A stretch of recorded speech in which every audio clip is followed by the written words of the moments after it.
Good morning everyone and now again I am here for to you. और मेरे सारे प्यारे बच्चे कैसे हैं? अच्छे हैं और अच्छी तरह से अपनी पढ़ाई भी कर रहे हैं। उम्मीद करती हूँ आप और हम इसी तरह से अपनी इस पढ़ाई को कंटिन्यू करते रहेंगे। तो प्यारे बच्चों, आज की हमारी हिंदी ऑनलाइन क्लास में हम लोग क्या करने वाले हैं? सोचिए, सब कुछ तो हमने कर लिया है मैम, भाषा भी पढ़ ली, व्याकरण भी पढ़ लिया है, फिर अब हम क्या पढ़ेंगे? तो भाषा एक ही जगह तो खत्म नहीं हो जाती। आप अपने दैनिक जीवन में हर जगह तो उसी भाषा का प्रयोग कर रहे हैं ना। तो अब हम ये पढ़ेंगे कि भाषा का प्रयोग हम कहाँ कहाँ पर किस तरह करते हैं, है ना। जैसे कि हम जब भी अपनी पुस्तक में पढ़ते हैं कोई पाठ, तो हम आपको हर बार समझाते आए हैं कि आपकी पुस्तक में जितने भी पाठ दिए गए हैं वो सब एक ही तरह के तो नहीं हैं, है ना। अलग अलग भाषा की अलग अलग विधाओं में आपको दिए गए हैं। कुछ कहानियाँ होती हैं, कुछ कविताएं होती हैं। उसी तरह हम अपनी जो दैनिक जीवन है उसमें भी भाषा के कई अलग अलग रूप प्रयोग करते हैं। तो आज हम लोग अपनी इसी भाषा का एक सबसे ज़्यादा प्रचलित रूप जो है वो होता है पत्र लेखन, उसके बारे में पढ़ेंगे। ठीक है। अब पत्र लेखन की आवश्यकता क्यों है? हमें पत्र लेखन क्यों पता होना चाहिए कि इसको कैसे करते हैं, इसकी क्या इम्पोर्टेंस है, इसमें क्या ज़रूरी है। पत्र तो पत्र होता है। हम आजकल मोबाइल का ज़माना आ गया, तो आप मोबाइल में मैसेज टाइप करते हैं, तो उसमें कुछ पहले सोचते हैं, समझते हैं क्या? नहीं, जो फटाक से आपको मन में आता है वो आप वैसा लिख कर भेज देते हैं, है ना। लेकिन आप भूल रहे हैं कि यहाँ पर हम पत्र लेखन यानी कि हम पत्र लिख रहे हैं। आप जो अपने आजकल की तकनीक का प्रयोग कर रहे हैं उसमें आप पत्र का तो कहीं प्रयोग ही नहीं करते हैं, है ना। बहुत समय पहले जब मनुष्य ने बोलना सीखा, लिखना सीखा, है ना, तो उसके द्वारा क्या होता है कि हम एक दूसरे के विचारों का आदान प्रदान तो कर लेते हैं। लेकिन पत्र लेखन की आवश्यकता हमें तब पड़ी बेटा जब हम किसी से बहुत दूर होते हैं, या हमें स्पेशली जब किसी से कुछ कहना हो, लेकिन सामने वाला जो है वो यदि हमसे पद में बड़ा है, तो जिस तरह आप उससे बात करते समय सोच समझ के अपने शब्दों का प्रयोग करते हैं, ऐसे ही अगर आपको अपनी बात को और प्रभावशील बनाना हो, बहुत समय तक उसको यादगार बनाना हो, तो हम क्या करते हैं, अपनी उसी बातचीत को लेखन में कर लेते हैं, लिखित रूप में करते हैं।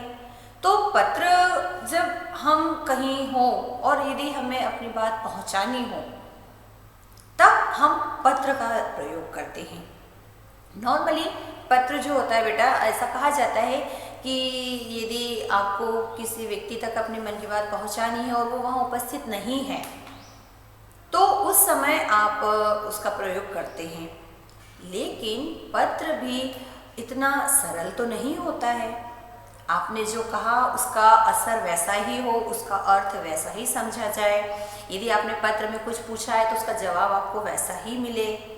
उसके लिए तो जरूरी है ना कि आप पत्र लिखते समय पहले से ही उन सभी बातों का ध्यान रखें, है ना।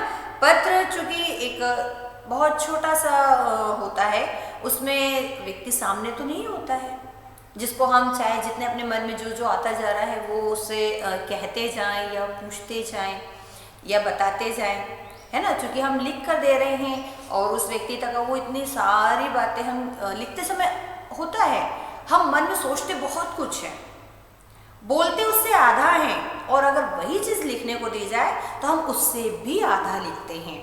यानी अगर आपने किसी से बात करने के लिए 10 वाक्य सोचे हैं, है ना, कि मैं उससे ये बोलूँगा, वो बोलूँगा, ऐसा बोलूँगा, इस तरह से, और जब वो व्यक्ति सामने आता है तो आप सिर्फ 6 ही वाक्य बोल पाते हो। क्यों?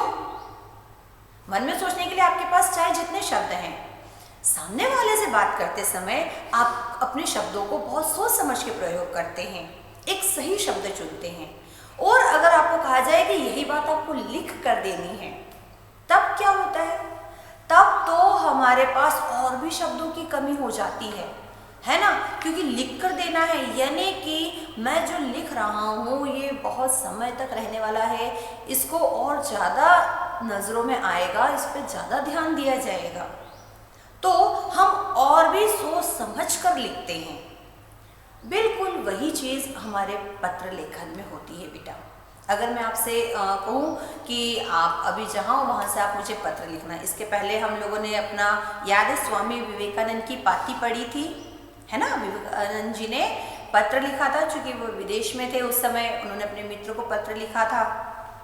उस पत्र में उन्होंने कितनी सारी बातें लिखी थी, जबकि अगर वही मित्र उनके सामने होता तो वो शायद उससे कहीं ज़्यादा बात करते, और उससे भी 2 गुना बातें तो उस समय उनके मन में चल रही थी।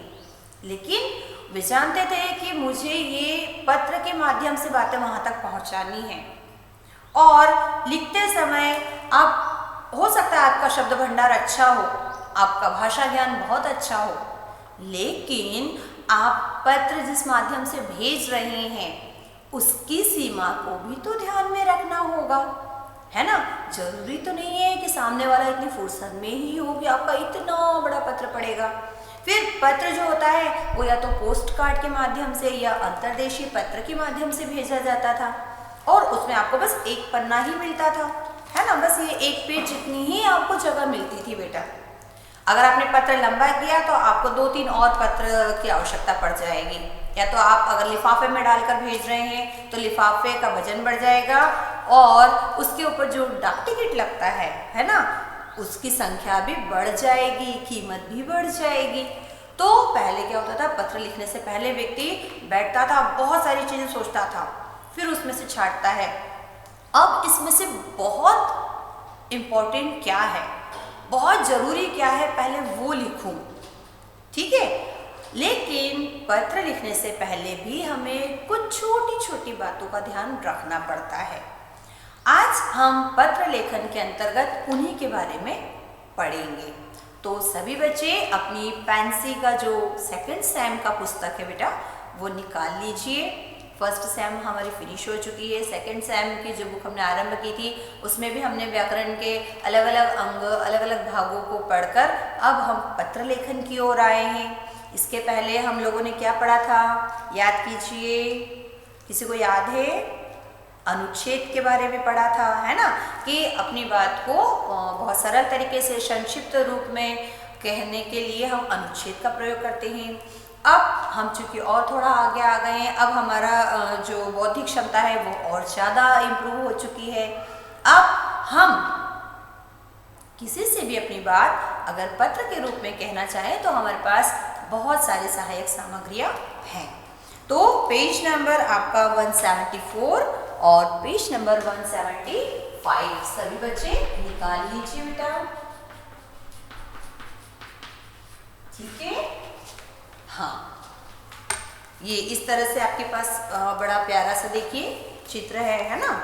अब आप बोल रहे हैं मैम बीच में जो पार्ट थे वो तो हम लोगों ने नहीं पढ़े, लेकिन हम उन्हें भी इसके बाद अवश्य पढ़ेंगे, क्योंकि इसके बीच में आपको कुछ संवाद लेखन दिया गया है, अपठित गद्यांश दिए गए हैं और कहानी लेखन है। तो ये जो चीज़ें होती हैं बेटा, या जो वस्तु है विषय सामग्री, ये हमारे पत्र लेखन के पश्चात हम एक एक करके फिर से लेते जाएंगे, है ना। लेकिन उससे पहले हमने इस विषय को क्यों लिया है, क्योंकि अपठित गद्यांश मतलब हम उन चीज़ के बारे में पढ़ेंगे जो पहले से हैं। संवाद लेखन जो हम आमतौर पर करते हैं, हाँ, उसको लिखा कैसे जाएगा वो हम आपको अवश्य बताएंगे, लेकिन पत्र लेखन की आवश्यकता आज भी उतनी ही महत्वपूर्ण है जितनी कि पहले हुआ करती थी।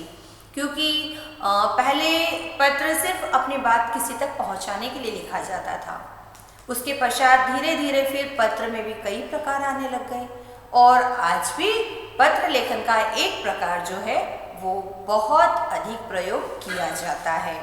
भले आजकल हम डिजिटल हो चुके हैं, हम लोग की तकनीक विकसित हो गई है, पत्र का लिखने का जो प्रकार है वो बदल चुका है या तरीका बदल चुका है, लेकिन पत्र आज भी लिखे जाते हैं।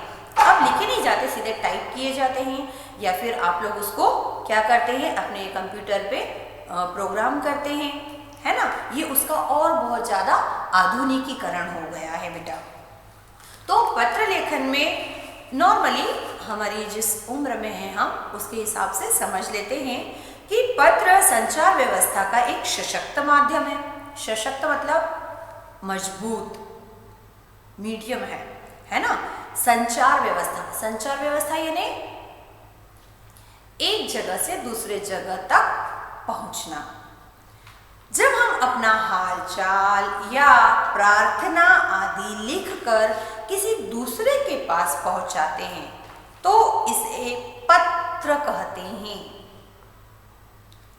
अपना हालचाल या प्रार्थना मतलब कोई रिक्वेस्ट, कोई नीड, कोई आवश्यकता जो किसी और के थ्रू पूरी हो सकती है या जिसके लिए कोई व्यक्ति जिम्मेदार होता है, तो उस तक जब हम अपनी बात या विचार पहुंचाते हैं तो ये जो तरीका होता है इसे कहते हैं पत्र।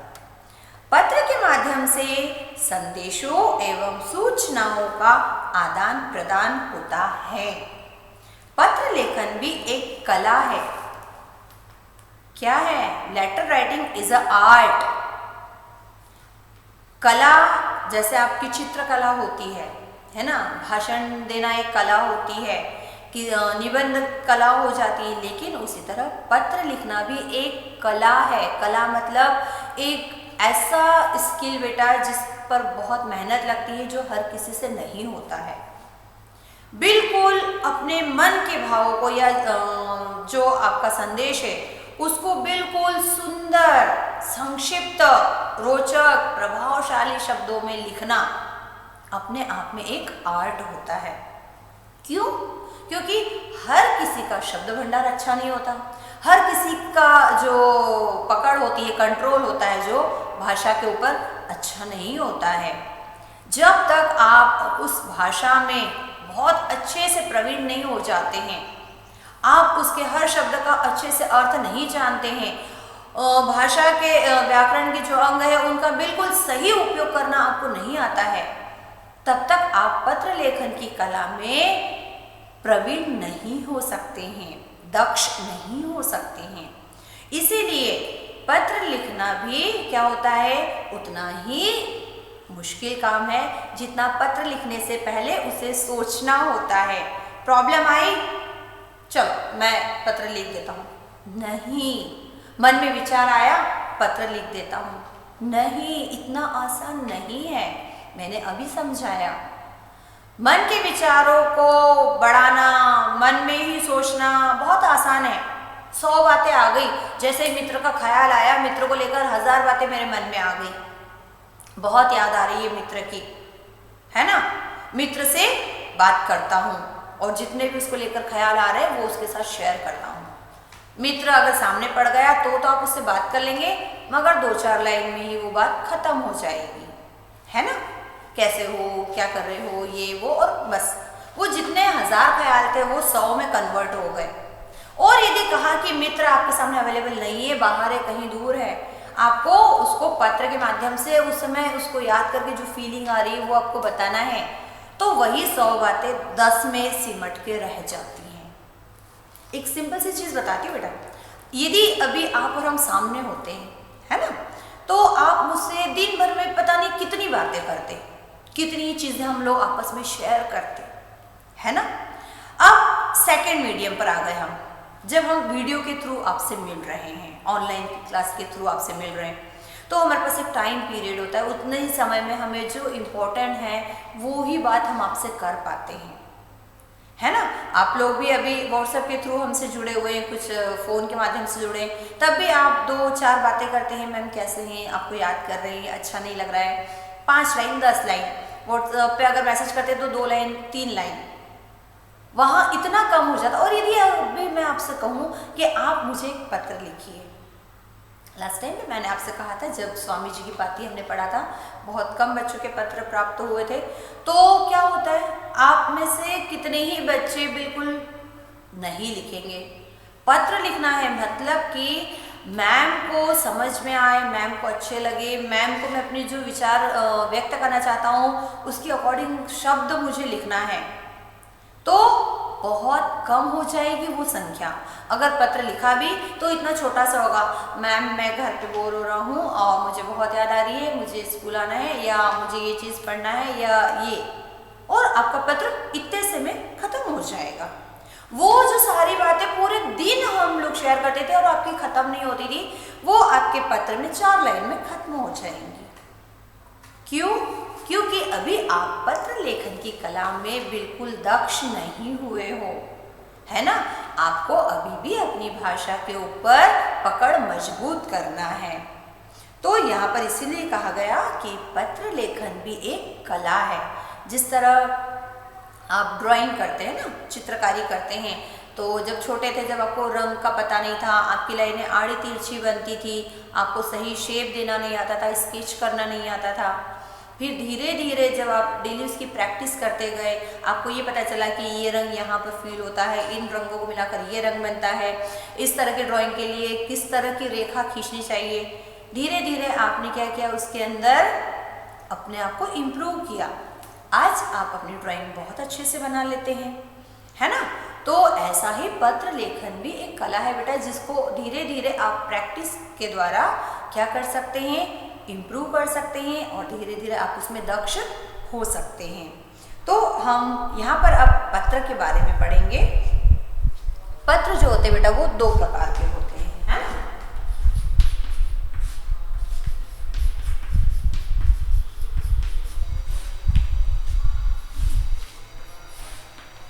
एक होता है आपका औपचारिक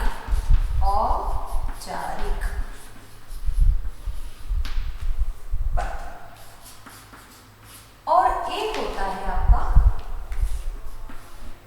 अनौपचारिक पत्र। मैम एक तो पत्र और उसमें भी ये दो प्रकार क्या है? पत्र तो पत्र होता है ना, फिर उसमें भी और ये डिफाइन क्यों किया गया है, यही सोच रहे होंगे ना आप लोग।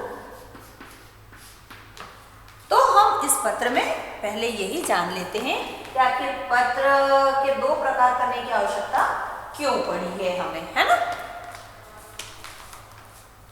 देखिए बेटा, पत्र मैंने पहले कहा कि अपने मन के भावों को किसी तक पहुंचाने का एक लिखित माध्यम होता है, लेकिन पत्र भी 2 प्रकार के होते हैं। जिस तरह से हम अलग अलग व्यक्तियों से बात करने के लिए अपना अलग माध्यम प्रयोग करते हैं, सभी से हम एक ही तरीके से बात नहीं करते। जिस लय में, जिस टोन में, जिस वॉल्यूम में आप अपने मम्मी पापा से बात करते हैं, बिल्कुल सेम उसी तरीके से, बिल्कुल वैसे ही सुंदर शब्दों में आप अपने मित्र से बात करते हैं क्या? नहीं। क्या उतनी ही अच्छे शब्दों में आप अपने छोटे भाई बहन से बात करते हैं क्या? नहीं। यानी कि व्यक्ति को देखते हुए उससे बात करने का आपका तरीका, आपके शब्द, आपके एक्सप्रेशंस बदल जाते हैं। बिल्कुल उसी तरह अलग अलग व्यक्तियों को पत्र लिखते समय भी हमारे शब्द, हमारे लिखने का तरीका बदल जाता है बेटा, है ना। और इसीलिए हमारे पत्र जो होते हैं वो 2 प्रकार के होते हैं। 2 प्रकार के कैसे?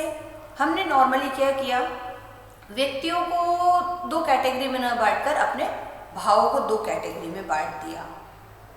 एक जो औपचारिक होते हैं, फॉर्मल, बस काम से काम होता है ना। कैसे बताएं?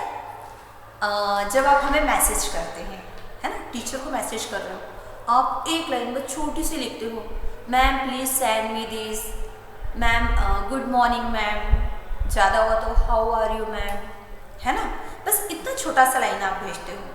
लेकिन जब आप अपने दोस्त से बात करते हैं, क्या कर रहे हो, तूने खाना खा लिया, अभी मैं पढ़ रहा हूँ, तुमने ये होमवर्क कर लिया, मुझे ये वाला काम भेज देना, मैं शाम को वहाँ जाऊँगा, तुम भी आ रहे हो। कितनी सारी बातें आप, और उसको लिखने से पहले सोचते भी नहीं हो, है ना। दोस्त से बात करते हो तो क्या बोलते हो, हेलो डियर फ्रेंड। लेकिन मैम को respected ma'am, how are you, बाकायदा सिंसिरिटी के साथ में, है ना। तो ऐसा क्यों? आप वही माध्यम यूज़ कर रहे हो, तो फिर बात करते समय, लिखते समय मैसेज को आपके शब्द, आपका टोन चेंज हो जाता है। ये नहीं कि हमारे मन के विचार तय करते हैं कि हमारी किससे किस तरह से बात करना चाहिए, हमारी क्या नीड है, किसको हम किस तरह का विचार प्रेषित करेंगे। आपके रिलेटिव्स, आपके फ्रेंड्स, आपके जो भाई बहन हैं, मम्मी पापा जो भी हैं, जिनसे आप दिल खोलकर बात कर सकते हैं, उनसे बात करने के लिए हम जिस तरह का पत्र लिखते हैं उसे कहते हैं अनौपचारिक पत्र। और जिन लोगों से बात करते समय हम सिर्फ आवश्यकता के कारण बात करते हैं या जिन्हें केवल बहुत जरूरी होता है, किसी कार्यवश प्रार्थना के रूप में या अनुमति के रूप में हमें उनसे बात करना होती है, या बिल्कुल जो कहते हैं ना औपचारिक बात करना या लेन देन जितना या केवल आवश्यकता जितना हमारा व्यवहार होता है, उनको जब हम पत्र लिखते हैं, उनसे जब हम अपने व्यवहार करते हैं, तो वो होता है औपचारिक पत्र। सिंपली एक लेटर आपने अपने फ्रेंड को लिखा, एक लेटर आपने अपने टीचर को लिखा, या एक लेटर जो आपने हमारे डिस्ट्रिक्ट मजिस्ट्रेट को लिखा, या आपने किसी बड़े व्यक्ति को लिखा, है ना। बड़े व्यक्ति कैसे, सोचिए, लाइक दैट प्रिंसिपल सर को यदि आप लेटर लिख रहे हैं तो क्या वहां पर भी आप ऐसे बोलेंगे, हेलो सर कैसे हैं आप, ऐसा बोलेंगे क्या? नहीं, आप बहुत सम्मान के साथ में आदरणीय प्राचार्य महोदय, आप जब उनके कैबिन में जाते तो गुड मॉर्निंग सर, मैं कम इन सर, बड़े आदर के साथ में बात करते हैं, क्योंकि आप जानते हैं कि वह व्यक्ति आपके आदरणीय हैं, है ना, आपसे बड़े हैं, तो हम उनसे वैसे बात करते हैं। मम्मी पापा को भी हम लोग क्या बोलते हैं, ग्रीटिंग करते हैं। तो आप अपने दोस्त को या अपने पड़ोसी से जब बात करते हैं तो नॉर्मली आप क्या बोलते हैं, हाय। लेकिन बड़े लोगों से बात करते समय आप हाय नहीं बोलते, आप हेलो बोलते हैं। तो यहाँ पर सेम वही डिफरेंस जो आपके मन में, आपके विचारों में, आपके बोलने की भाषा में होता है, वही अंतर यहाँ हमारे लिखते समय औपचारिक और अनौपचारिक पत्र में आ जाता है। ये जिनसे हम बहुत ही सभ्यता के साथ में व्यवहार करते हैं, यहाँ जहाँ हम अपने दिल का काम लेते हैं, है ना, ये यहाँ से लिखा जाता है और ये वाला पत्र जो होता है वो यहाँ से लिखा जाता है। बात समझ में आई? जो फर्क इसमें और इसमें है वही अंतर आपका इसमें और इसमें है। ठीक है, चलिए तो अब हम पढ़ ही लेते हैं कि औपचारिक पत्र किसे कहते हैं, या कब लिखे जाते हैं, कहाँ लिखे जाते हैं, कैसे लिखे जाते हैं। सरकारी या गैर सरकारी, गवर्नमेंट वाले या नॉन गवर्नमेंट वाले, या जो प्राइवेट होते हैं ऑफिसेस, कार्यालयों, अधिकारियों, ऑफिसर्स को और पुस्तक विक्रेता आदि को, बुक सेलर होता है, को लिखे जाने वाले पत्र को औपचारिक पत्र कहते हैं। इसके अंतर्गत या तो प्रार्थना पत्र, आपको किसी से कुछ चाहिए तो आप रिक्वेस्ट कर रहे हैं, please give me one day leave, please allow me to coming in your school, like that. Okay. Second होता है आवेदन पत्र, जब आप किसी से कुछ चीज का आवेदन कर रहे होते हैं, है ना, कि मुझे ये चीज़ चाहिए, या हमारे कॉलोनी में ये तकलीफ आ रही है तो आप इसको क्या कर दीजिए, दूर कर दीजिए, या हमारे घर में 2 दिन से बिजली नहीं आ रही है तो प्लीज़ आप चेक करवाइए। या शिकायती पत्र भी होता है। शिकायती मतलब आपको कोई तकलीफ आ गई है, आपके घर के पड़ोस में लाउड स्पीकर जोर जोर से बज रहा है, तो आप क्या करेंगे, वहाँ के जो भी बड़े अधिकारी हैं उनको लेटर लिखेंगे कि प्लीज़ हम बोल नहीं सकते, अच्छा नहीं लगता पड़ोसी को, आप आइए और बंद करवाइए, या कुछ रूल ऐसा बताइए। या आजकल जैसे बीमारी चल रही है तो बहुत सारे लोग क्या होते हैं कि उसको फॉलो नहीं करते हैं, तो ऐसी चीज़ भी अगर आपको लग रहा है कि चेंज होनी चाहिए तो आप उस अधिकारी जो होते हैं उनको बाकायदा आवेदन कर सकते हैं कि प्लीज़ हाँ ऐसी चीज़ होनी चाहिए, आप ये कोई नया रूल बनाइए या उसको फॉलो करवाने में हेल्प कीजिए। तो इस तरह के जो पत्र होते हैं जहाँ पर या तो हम कोई रिक्वेस्ट करते हैं या कोई आवेदन करते हैं, किसी चीज़ की मांग करते हैं, या कोई चीज़ की अनुमति हमको चाहिए होती है, या अगर हमें कोई शिकायत होती है। और ये तीनों ही जो भाव होते हैं उसमें क्या होता है, आपको दिल से काम नहीं लेना होता है, आपको हार्ट से काम नहीं लेना होता है। वहाँ पर आपको क्या होता है, बहुत सोच समझ के शब्द प्रयोग करने होते हैं, कि सामने जो व्यक्ति है वो कहीं ना कहीं आपसे ज़्यादा बड़े या रिस्पेक्टफुल हैं, तभी तो आप उनसे ये भाव व्यक्त कर रहे हैं ना। अगर सब कुछ आपके अंडर कंट्रोल होता तो आपको उनसे कुछ भी रिक्वेस्ट करने की, कुछ मांगने की या उनकी परमिशन लेने की या उनसे शिकायत करने की ज़रूरत ही नहीं पड़ती। अगर सब कुछ आपके हाथ में होता तो आप तो तुरंत उसको ठीक कर लेते ना। उसी तरह से जब आपकी खुद की कोई प्रॉब्लम है तो हमको पता है कि अगर मुझे किसी से कोई चीज़ चाहिए, please give me your pen, please give me one pencil, मैं प्लीज़ क्यों लगाती हूँ? क्योंकि मुझे उसकी आवश्यकता है, अभी मेरी ज़रूरत अड़ी हुई है तो मैं प्लीज़ लगाती हूँ। या मुझसे गलती हो जाती है, sorry I forget your pen, है ना, तो हम सॉरी बोलते हैं। लेकिन अगर सब कुछ आपके कंट्रोल में, सब कुछ आपके हाथ में, सब कुछ आपके पास है, तो आप कभी प्लीज़ या सॉरी बोलोगे किसी को? नहीं। आप क्या करते हो? फिर आप दूसरा शब्द इस्तेमाल करते हैं, है ना। मान लीजिए आपने अगर किसी को पेंसिल दी है, ओके यू वेलकम, हम ऐसा शब्द बोलते हैं। तो वहाँ पर क्या होता है कि औपचारिक पत्र भी बिल्कुल उसी तरह से होता है बेटा। जब हमारी कोई परेशानी है और उसको यदि हमें सॉल्व करवाना है तो हम औपचारिक पत्र का प्रयोग करते हैं, और औपचारिक पत्र लिखते समय भी हमें कुछ बातें ध्यान रखना पड़ेंगी। ये नहीं कि मान लीजिए आप सीधे ऑफिस में घुस गए और वहाँ पर जो भी व्यक्ति अधिकारी बैठे हैं, आपने जाकर बोल दिया, सर मेरे कॉलोनी में तो पानी नहीं आ रहा 2 दिन से, आप फटाफट कुछ कीजिए। क्यों कीजिए? वो व्यक्ति जो बैठे हैं वो सिर्फ आपकी प्रॉब्लम नहीं, वो सभी की प्रॉब्लम के लिए बैठे हैं। आपके घर में पानी नहीं आ रहा है, उसको सॉल्व करेंगे, लेकिन आपके वहां से जो नल का कनेक्शन गया हुआ है वो सिर्फ आपके एक के घर के सामने से नहीं गया है, वो तो पूरी कॉलोनी के घर में पानी पहुंचा रहा है ना। तो इतने पूरी पाइपलाइन को चेक करने में, आपके घर में पानी नहीं आया, आपने ये नल खोल के देखा, वो नल खोल के देखा, ऊपर जाके टंकी में देख लिया, सिर्फ आपके घर तक की बात थी। लेकिन उस अधिकारी को तो क्या करना होगा? पूरे कॉलोनी के नल चेक करवाने होंगे, पूरे कॉलोनी में जहाँ से पानी आ रहा है वहाँ की टंकी चेक करवानी होगी। तो वो काम फटाफट तो नहीं हो सकता है ना। अब आपको प्रॉब्लम हुई तो आपको इतना बिल्कुल फटाफट आपने बोल दिया, गुस्सा आया, तो आप उससे ऐसी उम्मीद करेंगे तो फिर वो कैसे बिहेव करेगा?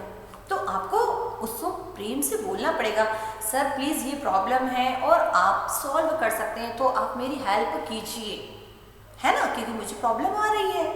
तो नॉर्मल सी बात है, वो समझेंगे कि इस व्यक्ति को आ रही है, मतलब कहीं ना कहीं कुछ दिक्कत है, तो वो ज़रूर से उसको करेंगे। लेकिन अगर आपको घर में कोई चीज़ नहीं मिली, पानी नहीं है, मम्मी पानी खत्म हो गया, आप तुरंत जाते हो मम्मी को बोल देते, मम्मी कहीं से भी लाती हैं, ठीक है बेटा मैं ला के देती हूँ, वो मम्मा है ना, वहाँ पर हमारे दिमाग की ज़रूरत नहीं होती है। तो इसलिए हमें औपचारिक और अनौपचारिक का ये फ़र्क हमेशा ध्यान में रखना होगा बेटा, ठीक है, कि औपचारिक जो होते हैं वो हमारे फॉर्मल लेटर्स होते हैं नॉर्मली, और जो आपके अनौपचारिक पत्र होते हैं वो कैसे होते हैं? इनफॉर्मल। जैसे आप स्कूल आते हैं तो आप बाकायदा एक यूनिफॉर्म पहन कर आते हैं, फॉर्मल होता है। लेकिन आप घर में चाहे जैसे मनपसंद कपड़े पहन के घूम लेते हैं, वो इनफॉर्मल हो गया, वहाँ सोचना नहीं पड़ता है। ओके, तो अब हम आगे बढ़ते हैं। फॉर्मल और इनफॉर्मल लेटर्स को राइट करते समय हमें किन चीज़ों को याद रखना पड़ता है?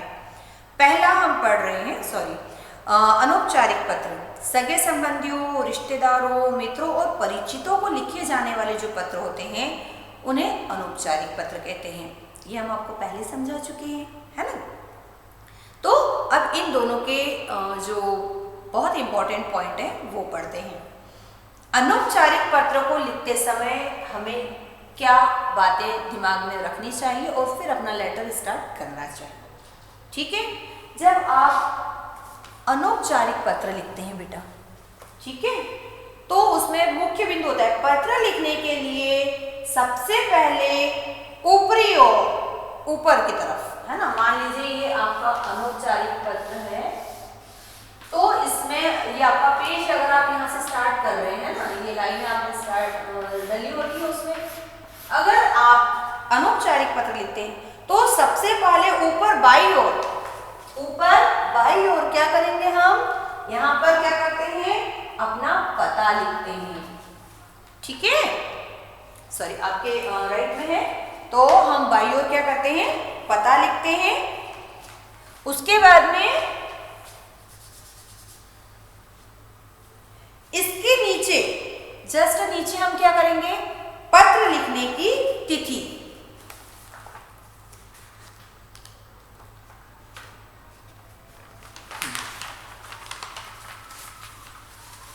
ये हम आपको समझाते जाते हैं। देखिए हम जो जो बिंदु पढ़ रहे हैं, है ना। ये अगर आप अनौपचारिक पत्र लिख रहे हैं बेटा, तो इसमें देखिए हम क्या करते हैं, यहाँ पर हमने बाई ओर सबसे पहले क्या किया है, अपना पता लिखा है, फिर उसके नीचे हमने डेट लिखी है, ठीक है। इसके बाद संबोधन और यथोचित अभिवादन लिखना चाहिए। क्या करना चाहिए हमें, उसके बाद में संबोधन। संबोधन मतलब सामने वाला व्यक्ति कौन है, उसको आप कैसे संबोधित करते हैं।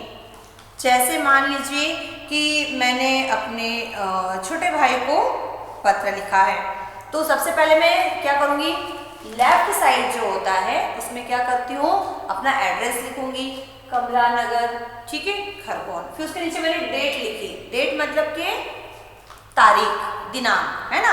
आज मान लीजिए मैंने 14 लिखा है। फिर उसके नीचे मैं क्या लिखती हूँ, उसके लिए जो भी उचित अभिवादन है, संबोधन है। क्योंकि भाई है तो मैंने क्या लिख दिया, प्रिय भाई। अगर मित्र है तो प्रिय मित्र लिख दूंगी मैं। अगर पिताजी को लिखा है तो मैं क्या लिख दूंगी, पूज्य पिताजी, ठीक है। उसके बाद में हम लोग क्या करेंगे, उनके लिए अभिवादन, जैसे चरण स्पर्श, बड़े होते हैं तो उनको ऐसे भी लिखते हैं, सादर प्रणाम भी लिखते हैं हम। इसके बाद हम पत्र लिखने का कारण, ये जो बीच का मैटर होता है ना, यहाँ पर पत्र लिखने का जो कारण है वो, और जो बहुत जरूरी बातें होती हैं वो लिखते हैं। जैसे मान लीजिए मैंने अपने दोस्त को पत्र लिखा है ना, तो मैं क्या लिखूंगी वहां पर, प्रिय मित्र नमस्कार, तुम कैसे हो, मैं यहाँ पर ठीक हूँ। फिर उसके बाद मैं क्या लिखूंगी, मैंने उसको लेटर क्यों लिखा है, मान लीजिए मैं अपने बर्थडे पे बुला रही हूँ, तो मैं उसको याद दिलाऊंगी कि आज से 4 दिन के बाद में या इस महीने की इस तारीख को मेरा जन्मदिन है, मैं एक कार्यक्रम रख रहा हूँ और मैंने तुम्हें बुलाने के लिए ये पत्र लिख रहा हूँ कि तुम उस कार्यक्रम में आओ। या फिर मान लीजिए मैंने अपने छोटे भाई को लिखा, तो मैं क्या बोलूँगी, सबसे पहले मैं यहाँ ठीक हूँ, क्योंकि हम दोनों बहुत दूर है ना, तुम भी वहाँ पर ठीक होंगे, जैसे अभी आप और हम लोग हैं, है ना। फिर क्या कहेंगे हम कि बहुत दिन हो गए, मैं तुमसे बात करना चाहता था, मुझे पिछले पत्र से ये पता चला या किसी से भी पता चला कि तुमने एग्ज़ाम या परीक्षा में बहुत अच्छे अंक लेकर आए हो, मुझे बहुत खुशी हुई। कोई तो बात होती है ना जिसकी वजह से हम पत्र लिखते हैं, बिना रीज़न के तो हम पत्र नहीं लिखेंगे। तो मुझे अच्छा लगा कि तुम परीक्षा में प्रथम आए हो, मैं तुम्हें बहुत सारी शुभकामनाएं देता हूँ, तुम अपने भविष्य की अन्य परीक्षाओं में भी इसी तरह से अपना स्थान लाते रहो और मेरी शुभकामनाएं कि तुम यूं ही आगे बढ़ते रहो। ये हमारी जो होता है वो पत्र का बीच का मैटर होता है बेटा। या मान लीजिए पिताजी को आपने पत्र लिखा, आप बाहर कहीं रहते हैं, हॉस्टल में रहते हैं, वहाँ से आपने पापा को पत्र लिखा। अब नॉर्मली भी आप पापा को फ़ोन लगाते तो सिर्फ हालचाल जानने के लिए कभी नहीं लगाते हैं, हालचाल जानने के लिए हमेशा पापा फ़ोन लगाते हैं हॉस्टल में रहने वाले बच्चों को, है ना। वो जब लगाते हैं, हाँ पापा मैं ठीक हूँ, आप कैसे हैं, पापा बोलते मैं भी ठीक हूँ। फिर आप क्या बोलते हैं, पापा मेरी ट्यूशन की फ़ीस ख़त्म हो गई है या मेरी कोचिंग की फ़ीस देना है, तो आप प्लीज़ मुझे इतने पैसे भिजवा दीजिए। हम बीच का जो मैटर है ना वो लिख रहे हैं, जो हमारी आवश्यकता होती है, ठीक है, वो आपने वहाँ पे राइट कर दिया। फिर आप पूछते हैं और घर में सब कैसे हैं, मैं इतने दिन के बाद घर आ रहा हूँ या कुछ दिन के लिए आप आ जाइए। फिर पत्र के अंत में आपका बेटा या बेटी लिखकर पत्र समाप्त करना चाहिए। अगर मित्र को लिखा है तो तुम्हारा मित्र, तुम्हारा प्रिय मित्र या शुभकांक्षी मित्र लिख सकते हैं। अगर पापा मम्मी को या रिश्तेदार को लिखा है तो आपका प्रिय या आपका बेटा। इस तरह से आप अपने पत्र को यहाँ पर अंत दे सकते हैं बेटा, है ना। एक प्रॉपर पत्र देखिए हम आपको यहाँ दिखा रहे हैं। ये देखिए छोटे भाई को लिखा था आप लोगों ने, है ना। रुकिए, ये देखिए दिख रहा है आपको बाकायदा, यहाँ पर पहले एड्रेस, फिर डेट, फिर उनके लिए अभिवादन, फिर उसके बाद में मैटर लिखा हमने, और फिर यहाँ पर लास्ट में अपने नाम के साथ में उसको हमने फिनिश किया है। ठीक है, तो इस तरह से ये होता है हमारा अनौपचारिक पत्र। अब हम औपचारिक पत्र पढ़ लेते हैं। औपचारिक पत्र मतलब कि ये फॉर्मल वाला लेटर बेटा। फॉर्मल लेटर में क्या होता है?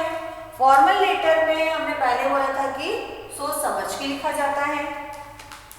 उसके लिए मुख्य पॉइंट हमें क्या याद रखने पड़ते हैं, चलिए आज हम उसे भी पढ़ लेते हैं।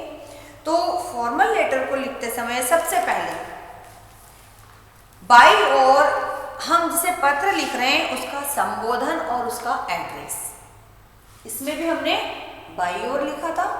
यहाँ पर जब हम फॉर्मल लेटर लिखते हैं, मान लीजिए ये आपका पेज है, आप यहाँ पर ये भी फॉर्मल लेटर स्टार्ट करते हैं, तो हम क्या करेंगे बेटा, बाई ओर यहाँ पर सबसे ऊपर एड्रेस नहीं लिखते हैं, सबसे पहले हम उसका संबोधन, श्रीमान प्राचार्य महोदय, श्रीमान अधीक्षक महोदय, या श्रीमान जो भी व्यक्ति को आप लिख रहे हैं, जिलाधीश महोदय अगर कलेक्टर सर को लिख रहे हैं तो माननीय प्रधानमंत्री जी, जैसा व्यक्ति होता है उसके आगे वैसा संबोधन लगाकर उसको लिखा जाता है ना। वो हम लिखते हैं यहाँ पर, ठीक है। उसके बाद में उसके नीचे उसका एड्रेस, मान लीजिए आप स्कूल के लिख रहे हैं, अब स्कूल का नाम लिखेंगे।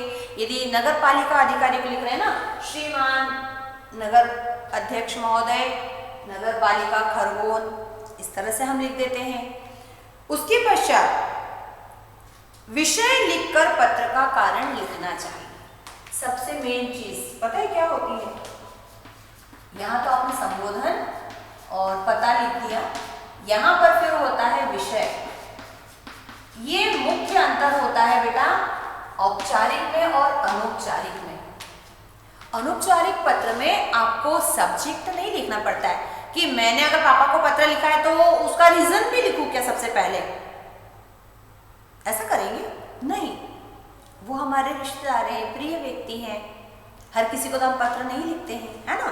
तो औपचारिक पत्र में हमको विषय लिखना अनिवार्य होता है। जैसे आपने उस व्यक्ति को पहले लिखा, उसके बाद सबसे पहले आपको विषय लिखना होगा। क्यों? सिंपल सी बात है, मैंने अभी बोला था, अगर आप के घर में पानी नहीं आ रहा है और यदि आप नगर निगम या नगर जल प्रदाय वाले ऑफिस में जाते हैं और वहां जाकर आपने बोला कि सर मेरे यहाँ पानी नहीं आ रहा है, तो आपके एक ही घर में पानी नहीं आ रहा, उसके लिए वो इतना परेशान क्यों होगा? उसको डायरेक्ट आपको पहले अपनी प्रॉब्लम बोलना पड़ेगी। आप उसमें आते हैं, नमस्कार सर, वहाँ बैठने जाते हैं, बोलिए क्या काम है, वो सीधा पूछता है और आपको डायरेक्ट अपना ये जो विषय है वो बताना पड़ता है, सर ये परेशानी है ना। फिर वो बोलते हैं कि अच्छा पूरी बात बताओ, फिर वो जो पूरी बात बताएंगे ना वो यहाँ की लाइन में आएगा। देखिए, विषय लिखकर हमें पत्र का कारण लिखना चाहिए कि हमने क्यों पत्र लिखा है। अगर आप सर को लिख रहे हैं, टीचर को लिखते हैं, है ना, तो यहाँ क्या लिखते हैं नॉर्मली टीचर के लिए। फिर विषय, एक दिन की छुट्टी चाहिए, 2 दिन की छुट्टी चाहिए, ठीक है छुट्टी चाहिए। फिर हम क्या करेंगे, क्यों चाहिए वो लिखेंगे। इसके बाद महोदय या महोदया लिखने के बाद ही आवश्यक बात वापस से आपको यहाँ पर आपको उन्हें रिस्पेक्ट देना पड़ेगी, है ना। अगर फीमेल है तो महोदया और यदि पुरुष है तो महोदय करके। बीच में सारा लिखो, मेरे भैया की शादी है, मुझे 2 दिन वहाँ जाना है तो मुझे अवकाश दीजिए। या फिर आप यहाँ पर लिखें कि मैं इस वार्ड क्रमांक में, इस गली में यहाँ रहता हूँ, मेरा ये नाम पता है और मेरे घर में इस तरह से नहीं आ रहा है, मेरे आसपास ये प्रॉब्लम है, जो भी है। फिर वहाँ पर आप अपनी परेशानी या जो आपको चाहिए, नीड है, उसको आप यहाँ पर विस्तृत करके लिख सकते हैं। और अंत में फिर यहाँ पर आपको उनको थैंक लिखना पड़ेगा, धन्यवाद, आपका नाम, आपका पता, उस दिन की डेट लिखकर उस लेटर को आप समाप्त करते हैं, है ना। नॉर्मली आपको यहाँ एक पत्र दिया है, मैं आपको दिखाती हूँ। जैसे ये है आपका आपके प्रधानाचार्य को लिखा हुआ है, देखिए, है ना। सेवा में प्रधानाचार्य जी, AB हाई स्कूल इलाहाबाद। फिर हमने विषय लिखा बेटा, हमें प्रिंसिपल सर को यदि लेटर लिखने की जरूरत पड़ी है तो किस लिए, छात्रवृत्ति हेतु आवेदन पत्र। फिर हमने वापस महोदया, ठीक है, निवेदन महोदया क्यों लिखा, यहाँ प्रधानाचार्य जी था, मतलब कि उनके वहाँ जो भी प्रधानाचार्य है या जो भी प्रिंसिपल है उनकी वे मैम है। निवेदन कर रहे हैं हम कि मैं आपके विद्यालय में, पूरा आपको लिखना पड़ेगा कि कक्षा 5वीं की छात्रा हूँ और पिछले वर्ष मैं अपनी कक्षा में प्रथम स्थान प्राप्त किया था। मैं पढ़ने में बहुत अच्छी हूँ, मैं इस क्लास में इस जगह पर हूँ। मेरे पिताजी का स्वास्थ्य ठीक नहीं है, इस कारण उनकी नौकरी चली गई और वे मेरी पढ़ाई का खर्च उठाने में असमर्थ हैं। ये प्रॉब्लम मैंने लिख दी कि मेरे घर में ये दिक्कत है, इसलिए आपसे विनम्र अनुरोध है, मैं आपसे रिक्वेस्ट करती हूँ कि आप मुझे छात्रवृत्ति या स्कॉलरशिप जो है वो देने की कृपा करें, ताकि मैं अपने आगे की पढ़ाई जारी रख सकूँ। ऐसे एक ये जो पत्र है आपने किसी बुक सेलर को लिखा है सेवा में, ठीक है, हमने ऊपर लिखा संबोधन में। फिर पता प्रबंधक जी, एड्रेस लिखा ABC पब्लिकेशन मुंबई। हमने सब्जेक्ट डाला कि आखिर हमने इतनी दूर यदि उसको लेटर लिखा है तो किस रीजन से लिखा है, पुस्तक मंगाने हेतु, मुझे आपसे कुछ पुस्तकें चाहिए। फिर मैंने यहाँ पर उनको संबोधन दिया, मान्यवर जी, ठीक है। सविनय निवेदन है कि मुझे आपके प्रकाशन की कुछ पुस्तकों की आवश्यकता है। मार्केट में बहुत सारी बुक्स हैं लेकिन मुझे आपकी बुक्स चाहिए, और मुझे इनका विवरण मैं आगे दे रहा हूँ, मुझे जो जो भी पुस्तक चाहिए, और मुझे ये सभी पुस्तकों को VPP द्वारा मेरे पते पर भेजने का कष्ट करें। वो बेचने के लिए बैठा, आप लेने के लिए, लेकिन चूंकि आप लोग बहुत दूर हैं तो आप इस माध्यम का प्रयोग कर रहे हैं, आपकी बहुत कृपा होगी। लास्ट में मैं उसको थैंक यू लिख रही हूँ। नीचे मैंने अपनी बुक की लिस्ट लिख दी है कि हिंदी की 4 या अंग्रेजी की या व्याकरण की या मैथ्स की, साइंस की, जो भी मुझे बुक चाहिए उसकी मैंने लिस्ट बना के भेज दी है। जो भी प्राइस है वो उस पर लिखा होगा, वो वहाँ से लिखकर भेज देंगे और मैं यहाँ से भेज दूंगी उनको। लास्ट में मैंने धन्यवाद दिया और फिर मैं वहाँ पर अपना नाम और अपना एड्रेस देखिए इस तरह से लिख दूंगी ताकि वो मुझ तक सही सही पहुँच जाए, ठीक है। तो ये था आपका एक औपचारिक पत्र बेटा। तो आज हमने जाना कि पत्र लेखन जो होता है वो एक कला है। पत्र लिखना बहुत आसान है, बस आपको कुछ बातें अपने ध्यान में रखना होती हैं। आपको भाषा और शब्दों का अच्छा ज्ञान होना चाहिए। तो आज हमने औपचारिक और अनौपचारिक पत्र के बारे में समझा। इसके अगले लेक्चर में हम लोग कुछ पत्र लिखेंगे जिनके द्वारा आप इस कला को अच्छे से समझ सकते हैं। लेकिन तब तक आप घर पे इसका अभ्यास करते रहिए। इन बिंदुओं को अपने ध्यान में रखकर एक छोटा सा पत्र एक अपने फ्रेंड को लिखिए और एक पत्र मुझे लिखिए, ठीक है। फिर उसमें कहाँ गलती होती है वो हम जब साथ में पत्र लिखेंगे तो आपको पता चल जाएगी। ओके, तो आज हम अपनी इस कक्षा को यहीं विराम देते हैं। अगली बार फिर मिलेंगे, तब आप अपनी पुस्तक, अपनी जो उत्तर पुस्तिका है वह और अपना कलम लेकर तैयार रहिएगा। ओके, बाय बाय बेटा।